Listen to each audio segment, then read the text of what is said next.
uma vez mais a todos os que aqui estão. Eu não cumprimentei os senhores vereadores que estão aqui na mesa, juntamente comigo e com o senhor secretário de Estado, e portanto muito obrigada pela vossa presença também. É muito bem-vinda. O poder político é muito importante para a tomada das decisões e, portanto, que se ouça e que nos ouçamos todos relativamente àquilo que é importante, verdadeiramente importante, em qualquer território, que é a educação. Estamos a falar do futuro, não é? Em qualquer momento estamos a falar do futuro da nossa sociedade e, portanto, é sempre, efetivamente, aquilo que é mais importante de tudo. Portanto, que seja uma boa refeição para todos e, mais no final, mais daqui a bocadinho, naturalmente, o nosso Secretário de Estado conversará connosco, refletirá connosco sobre muitas das coisas que eventualmente são importantes para ele e para nós, de certeza absoluta. Muito obrigada e bom jantar. Muito obrigada pela sua presença, muito obrigada por esta tarde em que visitámos aqui 3 projetos aqui do nosso território, do nosso concelho, muito obrigada por jantar connosco e por este momento agora em que partilhará algumas ideias também aqui com os nossos professores, com os nossos diretores de agrupamentos, com os nossos vereadores, com os professores e educadores de uma forma geral, todos os que aqui estão. Muito obrigada. Quero cumprimentar todos e todas, naturalmente, não vou aqui especificar ninguém. De facto, eu senti, desde que cheguei aqui a este vosso conselho, nesta visita, senti em vós um espírito quase de família. Há pouco até foi comentado ali na minha mesa, nós somos oposição política uns dos outros, mas damos todos muito bem. E eu acho que isto caracteriza bem aquilo que eu hoje pude assistir nas escolas em que visitei, é que de facto há aqui um sentido de identidade muito forte. Eu já vi muita coisa, passo o dia inteiro em escolas, passo o dia inteiro a percorrer este país de norte a sul e não vejo isto todos os dias. Eu acho que isto é trabalho vosso, é mérito vosso, não é mérito do mandato A ou B. Claro que a Sra. Presidente tem aqui um papel muito importante e o seu Executivo na dinamização desta grande família, mas eu vi e encontrei nas escolas que visitei e nas pessoas que fui conhecendo aqui esta noite, vi de facto uma família muito focada no bem comum. E isso é muito importante e é também muito enternecedor para quem chega de fora e assiste a esta vossa comunidade, esta vossa comunidade, em que as parcerias não são aquelas que parecem, são as que são. Há as parcerias que parecem, mas não são, e há as parcerias a sério. E eu encontrei aqui muitas parcerias a sério. Vi isso nas escolas, vi isso nos parceiros que fui conhecendo ao longo do dia e voltei a encontrar isto agora, quer na mesa onde estive, quer nas conversas que fui tendo antes. Eu não vi amassar-vos com discursos políticos a esta hora, queria apenas dar-vos um conselho, e o conselho é: não levem nunca mais o vosso telemóvel para as vossas férias. Porque eu levei e vim parar estas funções. Porque se eu tivesse seguido as recomendações do Ministério da Educação, deixar o telefone em casa, eu nesta altura estaria feliz e contente, provavelmente numa escola. Aqui também estou feliz e contente, mas falta aí uma linha no currículo que é: e o maior pecado que cometeu na vida foi nas férias da Páscoa ter levado o telefone consigo e ter estado contactável para integrar um governo. Como é muito claro no meu currículo, eu sou um de vós, não é? Eu venho do terreno, venho da escola, venho das organizações sociais, venho dos bairros sociais, venho das fundações, venho da sociedade civil, venho daqueles que acordam e se deitam todos os dias a pensar como é que eu consigo fazer isto melhor amanhã. E é isso que verdadeiramente me move, é fazer e ajudar a fazer melhor amanhã. E daqui extraio a minha primeira conclusão, que é: eu hoje conheci muita gente que pensa da mesma maneira.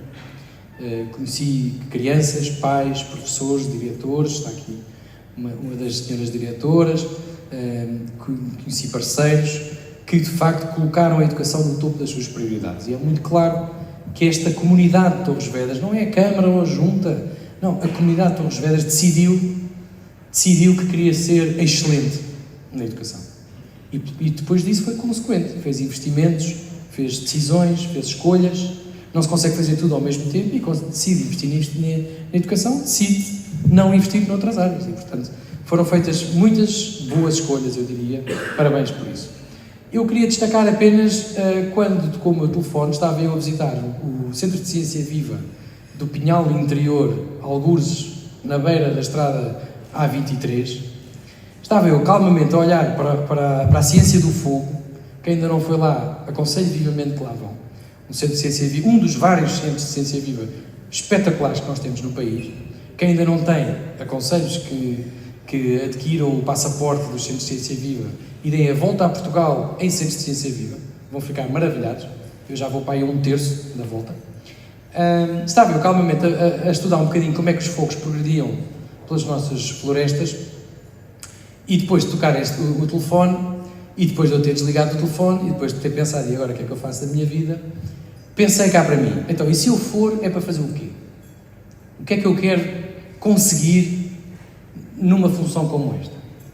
E lembrei-me de três, não são palavras, são mais do que palavras, 3 ideias.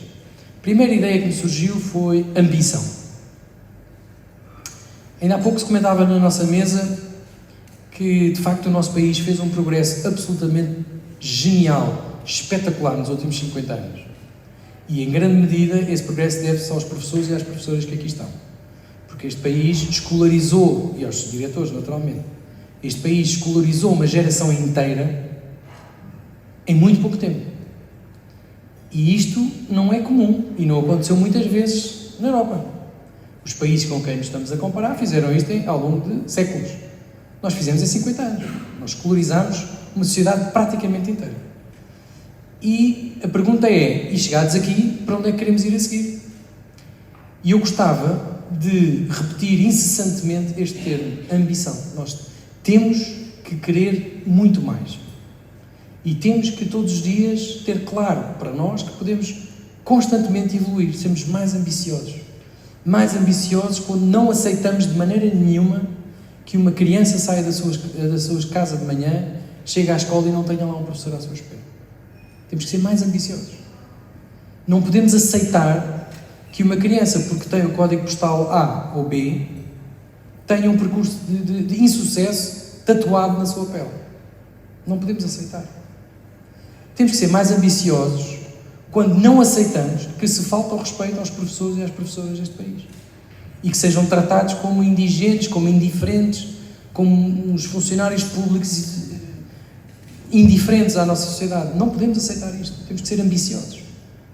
Temos que ser mais ambiciosos quando dizemos que não gostamos da curva das aprendizagens dos alunos portugueses, que se está a afundar. Não podemos aceitar isto. Temos que ser mais ambiciosos. Ambiciosos neste sentido de não nos resignarmos com o progresso espetacular que este país fez e que se deve, repito, em grande medida aos professores e às professoras, porque são estes professores, que agora estão todos na idade dos 50 e qualquer coisa, que há 30 anos começaram a operar este milagre. São estes professores. É esta geração. E é uma geração que fez por este país aquilo que muitas gerações anteriores não fizeram. Temos que ser mais ambiciosos quando não aceitamos, ou quando não queremos aceitar, que a carreira dos professores, por exemplo, seja completamente imprevisível. A estas professores há 30 anos foram feitas promessas. E as promessas eram, entras aos 23, sais aos 53. Quem é que aqui tem mais de 53 anos e é professor? Muita gente. Então alguma coisa correu mal pelo caminho. Também lhes foi prometido que se entrassem no primeiro escalão iam sair no último escalão. Quem é que aqui está no último escalão? Se calhar não há muita gente. Então, temos que ser mais ambiciosos, por exemplo, quando não aceitamos que um professor chega a 31 de julho e não faz a menor ideia onde é que vai trabalhar daí a um mês e tal. Ou que um aluno acaba um ano letivo e não sabe onde é que vai estar no ano letivo seguinte. Ou um pai ou uma mãe que não faz a ideia, eu preenchi para lá uma plataforma, olha, estou à espera, entanto a plataforma já caiu 10 vezes, o Ministério já se justificou 20 vezes, mas eu continuo sem saber onde é que o meu filho vai estar. E já estamos em agosto, e já estamos em setembro. Temos que ser ambiciosos. Temos que ser ambiciosos quando não aceitamos, por exemplo, que o nosso país tenha deixado de formar professores no centro e sul. Está aqui o IPL de Leiria, bem sei que formam professores, mas também já os avisei que têm de formar, em algumas disciplinas, 10 vezes mais aquilo que estão a formar.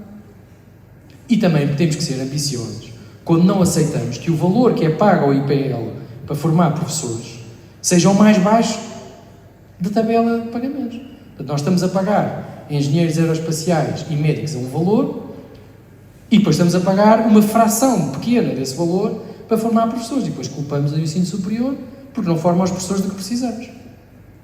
Temos que ser mais ambiciosos Quando temos regulamentações, por exemplo, sobre o acesso à carreira, feitas nos anos 80, e que estão todos os anos a mandar fora professores. Um professor que quer ensinar, tenho ali na minha mesa um professor de Biologia e Geologia, um professor que quer ensinar Física e Química, se estudou Física não pode ensinar Física e Química. Se estudou Química não pode ensinar Física e Química. Na mesma universidade. Quer dizer, temos de ser mais ambiciosos. Nós somos capazes de fazer melhor que isto. Somos capazes de fazer melhor que isto. Temos de ser mais ambiciosos quando não aceitamos, por exemplo, que a rede das nossas escolas, a vossa rede, as turmas, a oferta do profissional, seja decidida a poucas semanas do arranque do ano letivo. Não é assim tão difícil perceber que as crianças que têm 10 anos hoje vão ter 11 anos daqui a um ano. Não é difícil de calcular isto, não é preciso um engenheiro aeroespacial. Então temos que ser mais ambiciosos. Temos que ser mais ambiciosos quando não aceitamos que um aluno que esteja no ensino secundário aprenda aquilo que nós lhe pedimos para aprender, apenas e só para passar no exame que ele sabe ter no fim do percurso. O nosso papel, de facto, é ensinar muita coisa. De facto, é verdade. Eles têm que saber a tabela periódica. Aquilo, objetivamente, à primeira vista, não tem assim grande utilidade. À primeira vista. Mas o nosso papel, verdadeiramente, e isso para mim é que é a ambição, é ser capaz que eu, no fim de lhes ensinar a tabela periódica, eles queiram aprender mais. O nosso papel é transmitir informação. É verdade.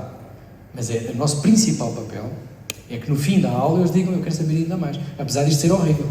Ou de me ter custado imenso até perceber o que é um polígono a dar voltas no espaço, a rotar não sei quantos graus. Custou-me imenso perceber, mas eu quero aprender mais sobre isso. O segundo termo que me surgiu, isto na Páscoa passada, quando eu estava a olhar para a ciência dos fogos florestais, foi liberdade. Já na nossa mesa se falou de liberdade. Nós temos que ser também ambiciosos quando olhamos para a vida dos nossos diretores e diretoras de escola, a quem tudo pedimos e quase nada damos. Esta é uma constatação muito óbvia. Estão aqui diretores, podem a seguir comentar, mas não é justo que um diretor seja responsável por uma operação que por ano pode custar 20 ou 30 milhões de euros, facilmente, e esse mesmo diretor não possa decidir sobre as compras que faz, sobre os procedimentos administrativos. Está aqui o meu colega da DGEST, a quem o diretor tem que andar a pedir autorização para tudo e para nada. Ora, a cada passo está a pedir autorização ou ao Instituto de Gestão Financeira do Ministério, ou à Direção-Geral dos Estabelecimentos Escolares, ou a mim, às vezes até. Não é justo que a gente peça a um diretor para levar uma comunidade escolar à excelência, e a excelência não é só saber muitas coisas, é querer saber muito mais. Isso para mim é que é excelência. Eu repito isto até à exaustão. E depois esse diretor não ter nenhuma palavra a dizer sobre o pessoal que lá tem na sua escola, não tem nenhuma palavra a dizer sobre a forma como o orçamento é distribuído entre as diferentes rúbricas, não tem liberdade para praticamente nada. Temos que ser mais ambiciosos na liberdade que damos às escolas para ensinar, mas também temos que ser mais ambiciosos na liberdade que damos aos alunos para aprender. E, portanto, também não nos podemos satisfazer com simulacros de liberdade, com simulacros de participação de alunos, com simulacros de decisão partilhada. Eu sei que todos os vedras aqui têm muito com que se orgulhar, porque têm aqui no vosso conselho experiências absolutamente fenomenais do que é aprender junto, aprender conjuntamente. Os alunos, os professores, os pais, vocês têm aqui experiências muito inspiradoras. Quando nós falamos de liberdade, por exemplo, eu não consigo perceber. Eu fui profissional de orientação há alguns anos nas escolas, não muito longe daqui também, nos Açores, por acaso não está aí no currículo, mas também lá andei. Eu não consigo entender porque é que é o Diretor-Geral de Educação, eu sou o ex-Diretor-Geral de Educação, que decide o que é que os alunos vão aprender no 10º ano, e no 11º, e no 12º. Eu não consigo entender isso. Não só não consigo, como não aceito. E por não aceitar, já alterámos, e como é público, já está em curso em 8 escolas deste país, uma experiência de um ano, se correr bem, no ano que vem é alargada às escolas todas que quiserem entrar, em que os alunos do 10º ano escolhem disciplinas, não escolhem cursos. Então, eu lá por estar em económicas não posso ter interesses noutras áreas. Então, se eu gostar muito de económicas e de artes, não posso. Isto não faz sentido nenhum. Portanto, também tem que haver liberdade no ensino e na aprendizagem, não é só no ensino. Uma palavrinha sobre pedagogia. Vínhamos a falar no carro sobre isso aqui com a minha colega adjunta, a Ana. Eu andei anos e anos, eu estagiei numa escola do movimento da Escola Moderna, que é uma escola, é uma corrente altamente ideológica. Ideológica neste sentido, em que nós acreditávamos nos sábados pedagógicos, em que eu frequentei dezenas, nós acreditávamos mesmo que sabíamos mais do que todos os outros. Nós é que sabemos como é que se ensina e como é que se aprende. Nós somos os modernos. Os outros são os tradicionais. Nós somos os modernos. Tínhamos uma versão, ou pelo menos eu tinha, não vou ser injusto com os outros meus colegas, mas eu tinha uma visão muito manicaísta do mundo, muito dicotómica. Havia os ignorantes da pedagogia, havia os iluminados. Nós líamos livros sobre pedagogia, nós discutíamos livros sobre pedagogia, e a nossa pedagogia que era a boa. Pois bem, passaram 29 anos desde que eu estagiei, e aquilo que eu tenho para vos dizer sobre pedagogia, e isto vai escandalizar muita gente, é que para mim a boa pedagogia hoje é que funciona. E para uns é uma, para outros é outra, para outros é uma confusão de várias, desde que no fim os alunos, não é muito importante que tenham gostado, que é outra confusão que às vezes se faz. Não é muito importante que eles gostem. Isso leva-nos a terrenos muito perigosos. Mas desde que eles no fim digam: ó professor, isto deu luta. Olha professor, isto deu luta. Isto foi difícil, ou foi fácil. Para alguns pode ter sido fácil. Mas desde que eles no fim digam: quero mais. Quando chegar a casa vou. Ou amanhã podia falar mais sobre. Ó professor, então se não for assim, se for desta outra maneira? Ou será que eu posso usar nesta informação e fazer de outra... Ou usar noutro contexto qualquer? Isto é que é pedagogia de altíssima qualidade. É chegar a este ponto. E, portanto, para isso temos que ajustar o nosso próprio desenho. E neste momento estamos a dizer às crianças, aos jovens de 15 anos, que têm que aos 14 anos e meio escolher as específicas com que vão entrar no ensino superior. Isto é de uma violência atroz. E da forma como estamos agora a fazer, os alunos vão escolher aos 17 anos. Portanto, no final do 11º ano. Aos 15 anos escolhem 3 disciplinas, das 3 ficam com 2, das 2 ficam com 1, pronto. E assim chegaram à específica que vão levar para o superior. Não é rocket science. Não é assim uma coisa muito complicada. Liberdade também, quando reconhecemos que o sistema de educação é um sistema diverso, é heterogéneo. Está aqui pessoas da biologia que sabem que o motor da vida é a troca de informação entre células. É o movimento das células, se estiverem paradas morrem, é o movimento celular e a troca de várias coisas entre células. Se não houver troca, não há evolução, a espécie extingue-se. E o sistema educativo é exatamente isso, é um sistema, não é um conjunto de escolas todas iguais, é um sistema. E para ser sistema, tem que haver uma grande heterogeneidade, tem que haver uma grande diversidade. E essa foi outra aprendizagem que eu fiz também no Ministério da Educação. Eu ainda há pouco comentava, quando em 2006, 7, 8, 9 e 10 se criaram os primeiros normativos, por exemplo, sobre as AECs, eu fui um dos malandros que escreveram os despachos e as portarias, que ainda estão em vigor, algumas delas, e nós vamos revogá-las praticamente todas, sobre AECs, porque na altura, nós como achávamos que sabíamos mais do que as câmaras, e achávamos que sabíamos mais do que os diretores de escola, e achávamos que sabíamos mais do que por exemplo, a física, aqui a coletividade desportiva e cultural, e achávamos que sabíamos mais do que os ATLs que existiam nas paróquias e por aí fora. Definimos aquilo tão definido que uma AEC em Bragança tinha que ser igualzinho a uma de Olhão. Pronto, mas todos aprendemos na vida e já todos percebemos que não faz sentido absolutamente nenhum e que, por exemplo, quando as câmaras e as coletividades pegam a sério nestes assuntos, fazem muitíssimo melhor do que alguma vez nós poderíamos prever num decreto ou numa portaria, como aquelas que andámos a escrever em 2008, 9, 10, 11, 12. Aquilo vai tudo para o caixote de lixo, já disse a gesto para revogar aquilo tudo, porque temos que reconhecer que há uma coisa que é a atividade curricular e há uma coisa que é a atividade extracurricular. Então as escolas vão se concentrar na curricular e vão tentar fazê-la de forma excelente e vamos abrir a escola aos parceiros, nomeadamente às câmaras que já têm essa responsabilidade, para fazer da maneira que entenderem a parte de componente ou de enriquecimento ou extracurricular.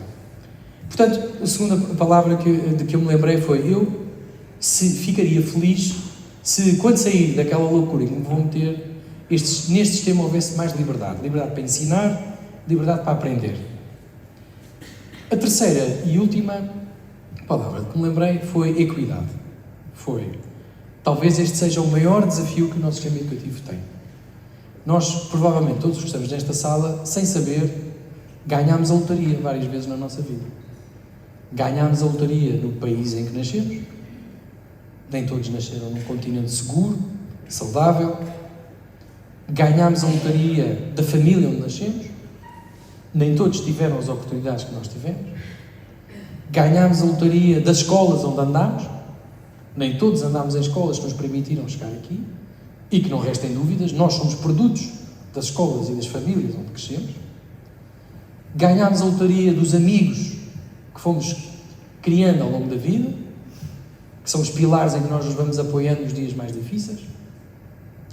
Ganhámos a lotaria das famílias que nós próprios constituímos, que fomos nós construindo ao longo da vida, mas há muita gente que não está aqui e que não ganhou nenhuma destas lotarias. E para esses o nosso sistema educativo continua a falhar. E a falhar rotundamente. Hoje conseguimos prever com grande precisão qual vai ser o percurso escolar, apesar de todas as nossas boas intenções, e eu sei que são muitas, nós conseguimos prever com grande precisão qual vai ser o percurso escolar dos nossos alunos, olhando para as suas famílias, olhando para a frequência que tiveram ou não tiveram de educação pré-escolar de alta qualidade, olhando para o número de palavras que conhecem aos 3 e aos 4 anos de vida. Eu, há pouco, a Sra. Presidente pediu-me que comentasse convosco um livro que li recentemente de um neurologista italiano, Lamberto Maffei, que tem uma trilogia. O primeiro livro chama-se O Elogio da Lentidão, o segundo chama-se O Elogio da Loucura e o terceiro O Elogio da Palavra. É um senhor neurologista já com 90 e tal anos.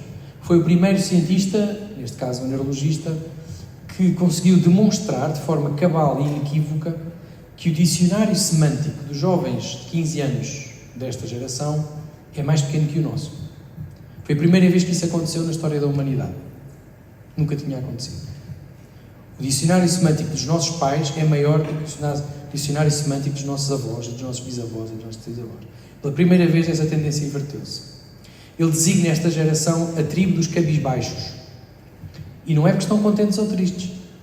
É porque estão todos a olhar para o telemóvel quando andam na rua. Assim. E se isto é assim, então temos um desafio ainda maior do ponto de vista da equidade. Porque eu ouço todos os dias, várias vezes ao dia, que o conhecimento está em todo lado, que a internet sabe tudo, que a inteligência artificial agora é que é. E eu, quanto mais vezes ouço isto, mais preocupado fico. Porque isto é tudo muito bonito para os nossos filhos. Que sejamos claros, os nossos filhos aprendem n'importe quoi, n'importe qui. Aprendem apesar da escola. Apesar de irem à escola, eles vão continuar a aprender. Vocês estão todos lá e estão preocupados, estão atentos e têm recursos, têm capital cultural. E se não tiverem cultural, têm o capital económico para comprar o capital cultural de que precisam. Temos a indústria das explicações que explica 55% dos alunos deste país, no ensino secundário, estão em explicações. E os outros 40% somos só os campeões do mundo. E os outros 45%, se não estão, quando perguntados, então porquê é que não têm explicações? Gostaríamos nós que a resposta fosse, não preciso, já sei. Não, a resposta não é essa. A resposta é, não estou porque não posso. Você também estava lá. E uma coisa, e assim me calo, porque eu gostava mesmo era de conversar convosco, uma coisa vos digo. No dia em que a escola pública depender do esforço das famílias, deixa de fazer sentido a escola pública, mas vale fechar. Porque é o país que cai. No dia em que a nossa escola pública depender da capacidade das famílias de comprar explicações, então já não vale a pena ter escola pública. Mas vale dar um cheque a cada pai e deixá-lo ir à sua vida. E não é nada disso que nós queremos. Espero eu. Pelo menos eu não quero. E, portanto, temos aqui um desafio enorme da equidade e é um desafio que não está a melhorar. Porque a nossa projeção demográfica é pública e conhecida, a nossa demografia era um desafio por umas razões há uns anos e agora é um desafio pelas razões inversas. Eu trabalhei quase 20 anos com migrantes, não será de mim que vão ouvir na mesma frase migrantes e insegurança, ou migrantes e perigo, ou migrantes e outra coisa parva qualquer. Não vão ouvir isso de mim nunca, mas uma coisa é verdade: os migrantes são muito necessários, muito bem-vindos. É uma questão de direitos humanos. São pessoas que estão fugindo da guerra. Nós também já fugimos todos daqui com mal às costas. Não há tanto tempo quanto isso. Mas, se falharmos na integração plena destas crianças que estão a entrar às dezenas de milhares nas nossas salas de aula, nós vamos falhar o país, não é a escola, não é o PISA. Eu já não estou nada preocupado com o PISA. Que o PISA vai baixar, para mim, é uma evidência. Pois se os alunos nem português falam e a seguir vão ser sujeitos ao exame PISA, vamos esperar o quê? Milagres? Isso para mim, eu não estou, já nem estou aí. A questão é esta: ou estes alunos aprendem e se integram, ou é o país que falha. Porque depois, aí sim vamos começar a ter, na mesma frase, migrantes e problemas. Neste momento não há. Essa frase não existe. Temos migrantes e oportunidades, migrantes e direitos humanos, migrantes e diversidade, migrantes e heterogeneidade, migrantes e riqueza cultural, migrantes e desafios interessantes. Isso é o que temos agora. Agora temos que ser novamente ambiciosos, dar mais liberdade e trabalhar muito mais na equidade. É isto.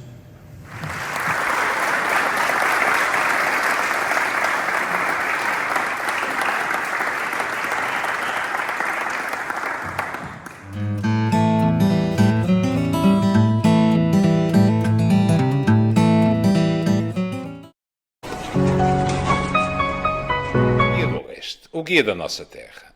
Torres Vedras em papel ou online na internet. Tem tudo o que procura. De forma simples e cómoda, colocamos Torres Vedras disponível para o mundo. O seu cartão de visita, a sua informação ao alcance de toda a gente. Guia do Oeste. Basta procurar. E com uma relevância fantástica, encontra em segundos tudo aquilo que procura. Guia do Oeste. Se é importante, está aqui, no seu guia. Guia do Oeste.